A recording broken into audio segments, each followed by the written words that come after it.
அஸ்ஸலாமு அலைக்கும் வரஹ்மத்துல்லாஹி வபரகாத்துஹு. இன்னல் ஹம்தலில்லாஹ் நஹ்மதுஹு வ நஸ்தஈனுஹு வ நஸ்தக்ஃபிருஹு வ நஹ்மதுல்லாஹு ஃபலா முதில்ல லஹு வ மை யுத்லில்ஹு ஃபலா ஹாதிய லஹு. அஷ்ஹது அன் லா இலாஹா இல்லல்லாஹு வஹ்தஹு லா ஷரீக லஹு வ அஷ்ஹது அன்ன முஹம்மதன் அப்துஹு வ ரசூலுஹு. அம்மா பஅத். அளவற்ற அருளாளனும் நிகரில்லா பிரான்மை மிக்கோனுமான ஏக இறைவனின் திருப்பெயரால் ஆரம்பம் செய்கின்றேன்.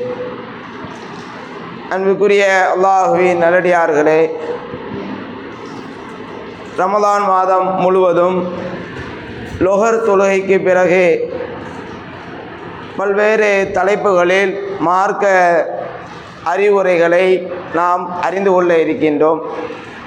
அந்த தொடரிலே எனக்கு வழங்கப்பட்டிருக்கக்கூடிய தலைப்பு நபிகளார் கூறிய உதாரணங்கள். அல்லாஹு தஆலா இந்த உலகத்திலே மனித சமுதாயத்தை படைத்து அந்த மனித சமுதாயத்திற்கு நேர்வழி காட்டுவதற்காக, நன்மையை ஏவி தீமையை தடுப்பதற்காக பல இறை தூதர்களை அல்லாஹ் அனுப்பியிருக்கின்றான்.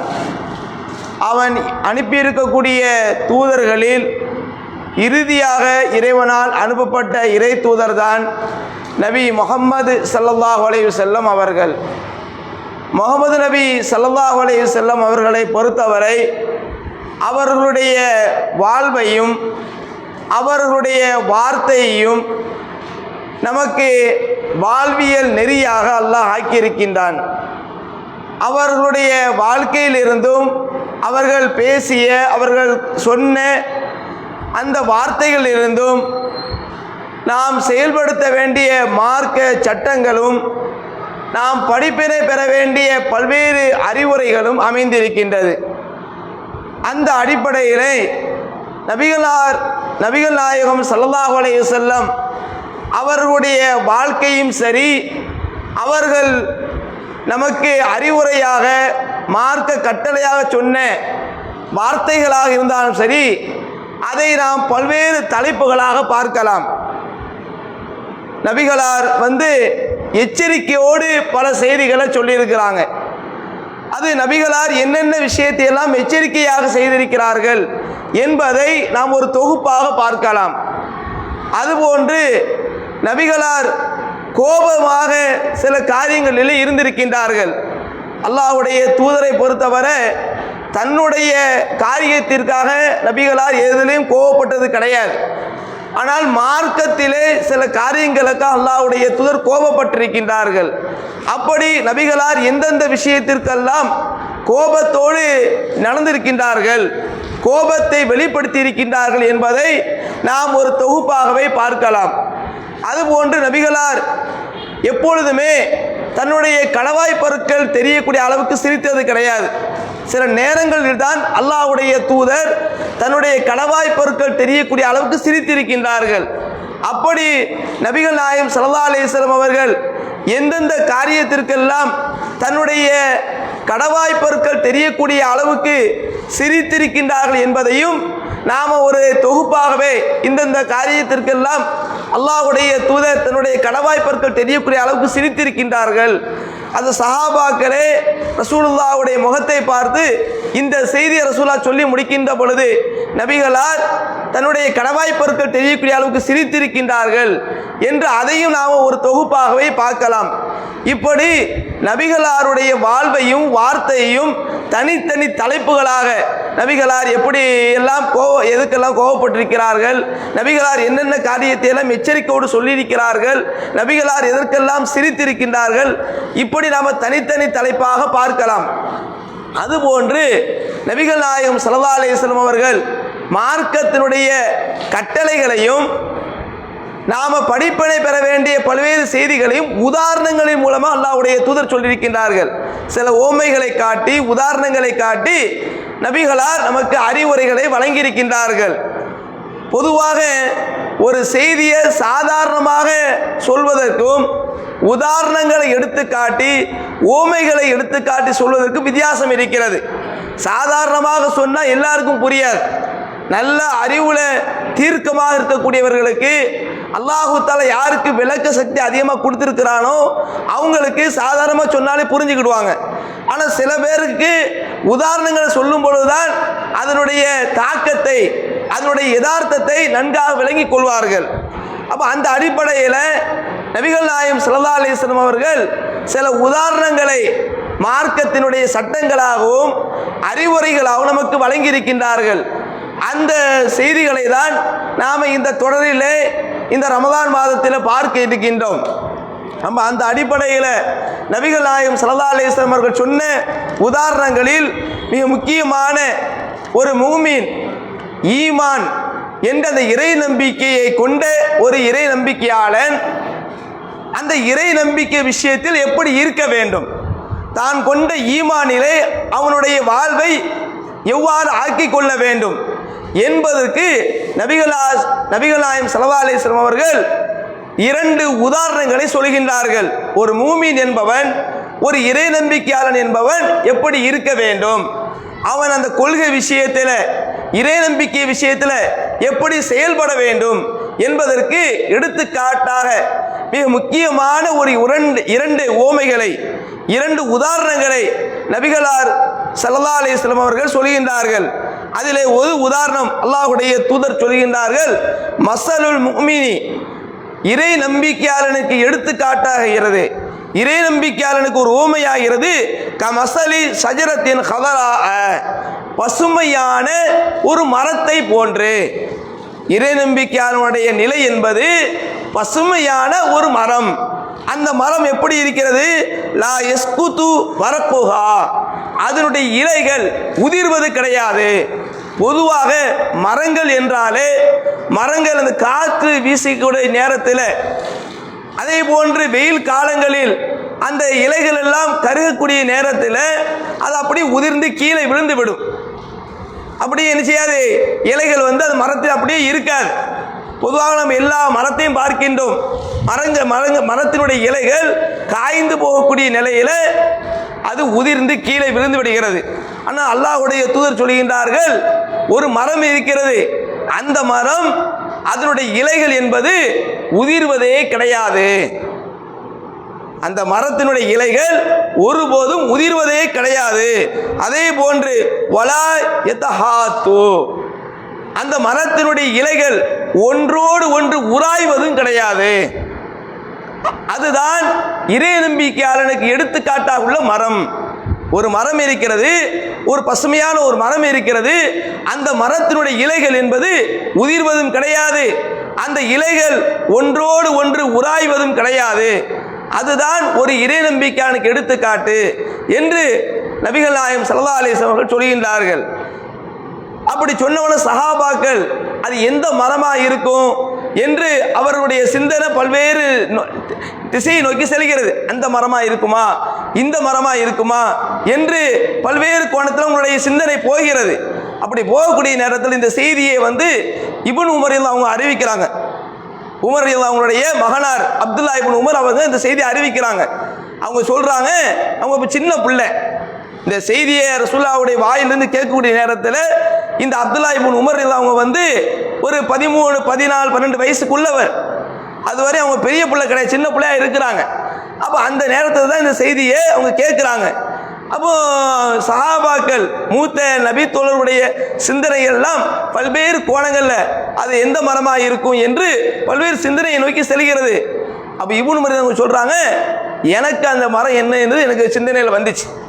ரசூலுல்லாஹ் ஒரு மரத்தை சொல்றாங்களே, இறை நம்பிக்கையாளுக்கு எடுத்துக்காட்ட ஒரு மரத்தை சொல்றாங்களே, அந்த மரம் பேரிச்ச மரம் தான். பேரிச்ச மரத்தினுடைய மரம். ஏன்னா மதீனா சஹாபாக்களை பொறுத்தவரை பேரிச்ச மரங்களோடு வாழ்ந்தவர்கள், விவசாயிகள். ஆனால் அவங்களுக்கு கூட டக்குனு சிந்தனையில் வரல. ஆனால் இப்னு உமர் அவங்க சொல்றாங்க, எனக்கு அந்த மரம் பேரிச்ச மரம் தான் என்று என்னுடைய சிந்தனையில் வந்தது. ஏன்னா அந்த மரத்தினுடைய இலைகள் தான் உதிர்வது கிடையாது, ஒன்றோடு ஒன்று உராய்வது கிடையாது. இருந்தாலும் நான் ரசூலுல்லாஹ்ட்ட அந்த பதிலை சொல்லலை. ரசூலுல்லாஹ் கேட்குறாங்க அது எந்த மரம் என்று ரசூலுல்லாஹ் கேட்டாங்க, ஆனால் நான் பதில் சொல்லலை.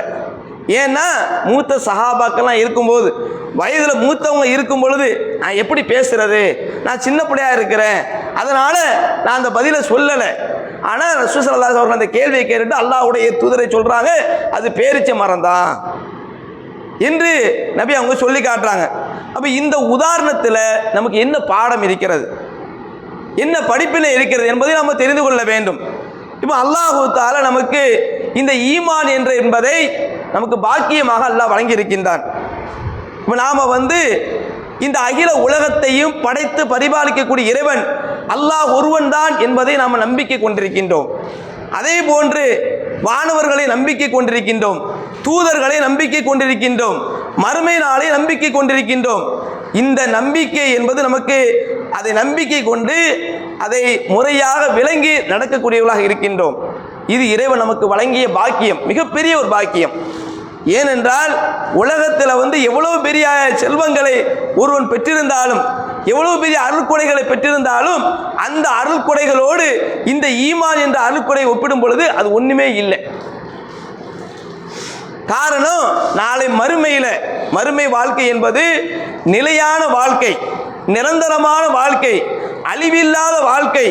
அந்த வாழ்க்கையில ஒரு அடியான் ஈரற்றத்தை பெற வேண்டும் என்றால், வெற்றி பெற வேண்டும் என்றால், ஈமான் இருந்தால் மட்டும்தான் அவன் சுவனத்தை நோக்கி செல்ல முடியும். ஈமான் இல்லை என்றால் சுவனத்துக்கு செல்ல முடியுமா? நரகத்திற்கு சென்றாலும் கூட அல்லாஹு தஆலா யாருடைய உள்ளத்தில் ஒரு அணு அளவுக்கு ஈமான் இருக்கிறதோ அவர்கள் கூட நரகத்துக்கு சென்ற பிறகு கூட நரகத்திலிருந்து காப்பாற்றப்பட்டு விடுதலையாக்கப்பட்டு சுவனத்திலே நுழைவிக்கப்படுவார்கள். அப்ப இந்த ஈமான் ஒரு அணு அளவாவது உள்ளத்தில் இருக்கணும். அப்ப இந்த ஈமான் இருந்தால் மட்டும்தான் மறுமை வாழ்க்கையில இன்பத்தை அனுபவிக்க முடியும், நிலையான வாழ்க்கையில வேதனை இல்லாமல் நம்ம வாழ முடியும். அப்ப இந்த ஈமான் இருந்த பாக்கியம் ஒரு அடியானுக்கு கிடைக்கலனா அவனுக்கு இந்த உலகம் முழுவதும் இருக்கிறது, இந்த உலகத்தினுடைய செல்வங்கள் அனைத்தும் சொந்தமாக இருக்கிறது. அப்படி இருந்தாலும் கூட ஆட்சி அதிகாரம் இருக்கிறது, உடல் ஆரோக்கியம் இருக்கிறது, கல்வி அறிவு இருக்கிறது, எல்லாம் இருக்குது. ஆனால் இந்த ஈமான் இல்லை. இந்த இறை நம்பிக்கை என்பது அல்லாஹ் அவனுக்கு கொடுக்கலன்னா அவனுடைய வாழ்க்கை மறுமையில தோல்விதான். அவன் வெற்றி பெற முடியாது, அவன் சோனத்துக்கு செல்ல முடியாது, நிலையான இன்பத்தை அவன் அனுபவிக்க முடியாது. அந்த ஈமான் ஒரு அடியானுக்கு அல்லாஹ் கொடுத்தா மட்டும்தான் மறுமை வாழ்க்கையில் ஈரற்றத்தை பெற முடியும். அப்படிப்பட்ட ஒரு மிகப்பெரிய ஒரு பாக்கியத்தை அல்லாஹ் நமக்கு வழங்கி இருக்கின்றான். இது இறைவன் நமக்கு வழங்கிய. ஏனென்றால் உலகத்திலே நம்மை விட ஆட்சி அதிகாரம் கொடுக்கப்பட்டவர்கள், நம்மை விட பணபலம் கொடுக்கப்பட்டவர்கள், உடல் பலம் கொடுக்கப்பட்டவர்கள் ஏராளமானவர்கள் இருக்கிறார்கள். ஆனால் அல்லாஹ் பொறுக்கி எடுத்து நமக்கு அல்லாஹ் தந்திருக்கிறான். இது நாமளா கேட்டு பெற்றது கிடையாது. இதற்காக ஏதாவது முயற்சி செய்தோமா? அல்லாஹ்விடத்தில் நாம என்னை எல்லாம் மூமினா ஆக்கி வை என்று அல்லாஹ்ட கேட்டோமா? இது அல்லாஹ்வா நமக்கு தந்திருக்கிறான், நமக்கு இந்த பாக்கியத்தை நாடி இருக்கிறான். அப்ப இந்த பாக்கியத்தை பெற்ற நாம் இந்த ஈமான்ல உறுதியாக இருக்கணும். அதனால தான் ரசூலுல்லாஹ் சொல்றாங்க, ஒரு மரம் இருக்கிறது, அந்த மரத்தினுடைய இலைகள் உதிர்வது கிடையாது என்று சொல்கிறார்களே. இந்த இறை நம்பிக்கை உள்ளத்தில் வந்த பிறகு ஒருபோதும் அந்த உள்ளத்தை விட்டு அது உதிர்ந்து விடக்கூடாது. எப்படி பேரிச்ச மரத்தினுடைய இலைகள் உதிராமல் ஒன்றோடு ஒன்று அப்படியே உராயாமல் உறுதியாக நிற்கின்றதோ அதுபோன்று இந்த ஈமான் கொண்ட ஒரு அடியான் உறுதியாக நிற்க வேண்டும். அவனுடைய உள்ளத்திலிருந்து ஈமான் ஒருபோது உதிர்ந்து விடக்கூடாது என்று அல்லாஹ்வுடைய தூதர் இந்த உதாரணத்தை நமக்கு சொல்லக்கூடிய பாடம் இதுதான். எப்படி பேரிச்ச மரம் இருக்கிறது அதை போன்று நீங்கள் இருங்கள், உறுதியாக இருங்கள், உங்களுடைய உள்ளத்தில் ஈமான் உதிர்ந்து விடக்கூடாது என்று நபி அவர்கள் இந்த உதாரணத்தின் மூலமாக நமக்கு பாடத்தை சொல்லித் தருகிறார்கள். அப்ப இது ஒரு மிகப்பெரிய ஒரு பாக்கியம். இந்த ஈமான்ல நம்ம கடைசி வரை அல்லாஹ்ட்ட கேட்கணும். அதான் அல்லாஹ் சொல்லுகின்றான், யா அய்யுஹல்லதீன ஆமனூ, ஈமான் கொண்டவர்களே, இத்தகுல்லாஹ ஹக்க துகாதிஹி, அல்லாஹ்வை அஞ்ச வேண்டிய விதத்தில் அஞ்சி கொள்ளுங்கள், வலா தமூதுன்ன இல்லா வ அன்தும் முஸ்லிமூன், நீங்கள் முஸ்லிம்களாகவே தவிர மரணிக்க வேண்டாம். அப்ப அல்லாஹ்விடத்தில் அதை கேட்கணும். நபி யூசுப் அலைஹிஸ்ஸலாம் அவர்கள் மிகப்பெரிய அல்கொடைகள் கொடுக்கப்பட்டார்கள். ஆரம்பத்தில் சோதனைகள் அவர்கள் பெற்றாலும் அதற்கு பிறகு பல அல்கொடைகள் அவர்களுக்கு வழங்கப்பட்டுச்சு. அல்லாஹ் தஆலா கனவுக்கு விளக்கம் சொல்லக்கூடிய அறிவாற்றலை நபி யூசுப் அலைஹிஸ்ஸலாம் அவர்களுக்கு அல்லாஹ் வழங்கினான். ஆட்சி அதிகாரத்தை வழங்கினான். அவங்களுடைய சகோதரர்கள் எல்லாம் அவருக்கு சிரம்பணியக்கூடிய ஒரு நிலையை அல்லாஹ் ஏற்படுத்தினான். இப்படி பல்வேறு அருளை அவங்களுக்கு கொடுத்திருந்தாலும் அல்லாஹ்விடத்தில் அவங்க சொல்றாங்க, இறைவா எனக்கு ஆட்சி அதிகாரத்தை தந்திருக்கின்றாய், எனக்கு கல்வி அறிவை தந்திருக்கின்றாய். இப்படிப்பட்ட இறைவனிடத்தில் அவங்க இப்படி சொல்லிட்டு அல்லாஹ்ட்ட கேட்கிறாங்க, தவஃபனி முஸ்லிமன் வஅல்ஹிக்னி பிஸ்ஸாலிஹீன். நான் மரணிக்கின்ற பொழுது ஒரு முஸ்லிமாக ஈமான் உள்ளவனாக என்னுடைய உள்ளத்திலிருந்து ஈமான் உதிர்ந்து விடாமல் ஈமானில் உறுதிமிக்கவனாக நான் மரணிக்க வேண்டும். அப்படிப்பட்ட பாக்கியத்தை இறைவா எனக்கு வழங்கு. வஅல்ஹிக்னி பிஸ்ஸாலிஹீன், நல்லடியார்களோடு என்னை சேர்த்தருள். அப்போ நமக்கு அல்லாஹ் தஆலா இந்த ஈமானை நமக்கு வழங்கியிருக்கிறான். இது நமக்கு வழங்கி இருக்கக்கூடிய மிகப்பெரிய ஒரு பாக்கியமாக அருள் கொடையாக இருக்கிறது. இதில் நாம் எப்படி பேரிச்ச மரத்தினுடைய இலைகள் உதிராமல் இருக்கிறதோ இந்த ஈமானிலும் நாம் உதிராமல் உறுதியாக இருக்க வேண்டும். அதற்கு நாம் என்ன செய்யணும்? நல்ல அமல்களை அதிகம் நம்ம வாழ்க்கையில் செய்யணும். நல்ல அமல்களை நம்ம செய்ய செய்ய நம்முடைய ஈமான் உதிராமல் நம்ம பாதுகாக்க முடியும். நம்முடைய உள்ளத்தில் ஈமான் இறை நம்பிக்கை உதிராமல் பாதுகாக்க முடியும். அதிலே குறிப்பாக தொழுகை இருக்கிறது. இந்த தொழுகையில் ரமதானில் மட்டும் நம்ம தொழுகையாளிகளாக இருக்காமல் நம்முடைய காலம் முழுவதும் ஆயுள் முழுவதும் தொழுகையாளிகளாக இருக்கணும். ஏன்னா அந்த தொழுகை என்ற வணக்கம் பல்வேறு சிறப்புகள் நமக்கு பெற்றுத்தருது. அந்த வணக்கம் பெற்றுத்தரக்கூடிய மிக முக்கியமான ஒரு சிறப்பு என்னன்னா ஈமான்ல நமக்கு உறுதியை ஏற்படுத்துகிறது. நம்முடைய உள்ளத்தில் ஈமான் உதிராமல் இந்த தொழுகை என்ற வணக்கம் நம்மளை பாதுகாக்கும். அல்லாஹ்வுடைய தூதர் சொல்றாங்க, ஒரு மூமீனுக்கும் இறை மறுப்புக்குள்ள அந்த பாலம் என்பது எதுவாக இருக்கிறது? தொழுகையாக இருக்கிறது. எப்பொழுது அதாவது ஒரு மூமீன் இறை மறுப்பு, இந்த ரெண்டுக்கு இறை நம்பிக்கை இறை மறுப்பு ரெண்டுக்கு மத்தியில் பாலமாக இருப்பது தொழுகை தான். எப்பொழுது அவன் தொழுகையை விட ஆரம்பித்து விடுகிறானோ அந்த இறை நம்பிக்கை என்ற அந்த தொழுகை என்ற பாலம் சிதைகிறதோ அப்பொழுது அவன் இறை நம்பிக்கையில் இருந்து இறை மறுப்பில் விழுந்து விடுகின்றான். அவனுடைய உள்ளத்தை விட்டும் இறை நம்பிக்கை உதிர்ந்து போய்விடக்கூடிய நிலைமை ஏற்படும் என்று நபி அவங்க எச்சரிக்கை செய்கிறாங்க. அப்போ நாம் நல்ல அமல்களில் தொடர்ந்து செய்யக்கூடியவர்களாக நல்லமல்களில் அதிகம் ஆர்வம் உள்ளவர்களாக நம்முடைய வாழ்க்கை ஆக்கிக் கொள்ள வேண்டும். அப்படி நம்ம நல்லமல்களில் ஆர்வம் காட்டுகின்ற பொழுது நம்முடைய ஈமானை நம்ம பாதுகாக்க முடியும். அல்லாஹ்வுடைய தூதர் இன்னொரு செய்தியில் சொல்றாங்க, நீங்கள் நல்லமல்களில் போட்டியிடுங்கள், அதில் முந்தி செல்லுங்கள். ஏனென்றால் ஒரு காலம் வரும், காலங்கள் செல்ல செல்ல குழப்பங்கள் அதிகமாகிக் கொண்டே இருக்கும். நம்முடைய ஈமானை பாதுகாப்பதற்கு என்ன வழி என்று சில பேர் தன்னுடைய செல்வமான ஆடுகளை அப்படியே ஓட்டியவர்கள் மலை உச்சியை நோக்கி போவாங்க தன்னுடைய ஈமானை பாதுகாக்கிறதற்கு. அப்படிப்பட்ட காலத்தில் ரசூலுல்லாஹ் சொல்றாங்க, காலையில் மூமினாக இருப்பான், காலையில் அவனுடைய உள்ளத்தில் இறை நம்பிக்கை இருக்கும், மாலை நேரத்தில் அந்த இறை நம்பிக்கையுடைய உள்ளத்தை விட்டு உதிர்ந்து அவன் இறை மறுப்பாளனாக மாறிவிடுவான். அல்லாஹ் பாதுகாக்கணும். காலையில் ஒருவன் இறை நம்பிக்கையாக ஈமான் உள்ளவனாக இருப்பான், ஏதோ ஒரு காரணத்தினால் அந்த குழப்பங்களின் காரணத்தினால் அவனுடைய உள்ளத்திலிருந்து ஈமான் உதிர்ந்து இறை மறுப்பாளனாக மாறிவிடுவான். அதே போன்று மாலையிலே ஒருவன் இறை நம்பிக்கையாளனாக இருப்பான், காலையில் இறை மறுப்பாளனாக மாறிவிடுவான். அப்படிப்பட்ட ஒரு காலம் வருவதற்கு முன்னால் நல்ல அமல்களை செய்யுங்கள். இந்த நல்ல அமல் என்பது நம்ம நமக்காக தான். நாம் தொழுகிறோம், நாம் நோன்பு வைக்கிறோம், நாம் தான தர்மங்கள் செய்கிறோம், நாம் குர்ஆன் ஓதுறோம், நாம் திக்ர் செய்கிறோம், எல்லாம் இறைவனுக்காக. இறைவன் செய்ய சொன்னாலும் அதனால் இறைவனுடைய அந்தஸ்து கூடிவிட போவது கிடையாது. நாம் அமல்கள் செய்யாமல் இருந்தால் இறைவனுடைய அந்தஸ்து குறைந்து விட போவதும் கிடையாது. நாம் செய்யக்கூடிய அமல் நமக்குத்தான், நம்முடைய ஈமானை பாதுகாக்கும், நம்முடைய இறை நம்பிக்கையை பாதுகாக்கும், மறுமையில் வெற்றியை பெற்று தரும். அப்போ அதனால தான் அல்லாஹ்வுடைய தூதர் இந்த உதாரணத்தை நமக்கு சொல்லி, ஒரு இறை நம்பிக்கையான் என்பவன் எப்படி பேரிச்ச மரங்கள் இருந்து இலைகள் உதிராமல் இருக்கிறதோ அதுபோன்று உள்ளத்திலிருந்து ஈமான் உதிராமல் நிலையானவர்களாக மரணம் வரை இருக்க வேண்டும் என்பதை நபி அவர்கள் சொல்லி காட்டுறாங்க. அந்த உதாரணத்தை நாம் படிப்பினையாக பெற்று நம்முடைய ஈமானை மரணம் வரை இறுதி வரை பாதுகாத்து மூமீனாக வாழ்ந்து மூமீனாக மரணிக்கக்கூடியவர்களாக இருக்க வேண்டும். அதை அல்லாஹ் அப்படிப்பட்ட ஒரு பாக்கியத்தை உங்களுக்கும் எனக்கும் தந்தரல வேண்டும் என்று கூறி என்னுடைய இந்த உரையை நிறைவு செய்து கொள்கின்றேன்.